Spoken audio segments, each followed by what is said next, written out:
নবী সাল্লাল্লাহু আলাইহি ওয়াসাল্লাম বিদায় হজের ভাষণে বলেছেন, এই হাদিসটা খুব ভালো করে মনে রাখবেন। তিনি বলেছেন যে তারাকতু ফিকুম আমরাইন, আমি তোমাদের মাঝে মাত্র দুটা বস্তু ছেড়ে যাচ্ছি। কয়টা বস্তু? দুটা বস্তু। লান তাদিল্লু মা তামাসসাকতুম বিহিমা, তোমরা কোশ্চিনকালেও পথভ্রষ্ট হবে না যতদিন পর্যন্ত এই দুটাকে আঁকড়ে ধরে থাকবে।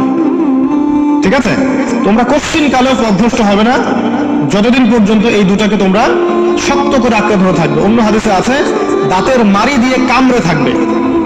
আপনি সামনের দাঁত দিয়ে কিছু কামড়াতে গেলে কিন্তু টান দিলে ছিঁড়ে যাবে না? দাঁতের মাড়ি দিয়ে যদি শক্ত করে ধরেন এত সহজে কিন্তু টান দিলে ছিঁড়বে না। এই জন্য নবী বলছেন সাল্লাল্লাহু আলাইহি ওয়াসাল্লাম দাঁতের মাড়ি দিয়ে কামড়ে ধরে থাকবে কোরআন এবং সুন্নাহকে।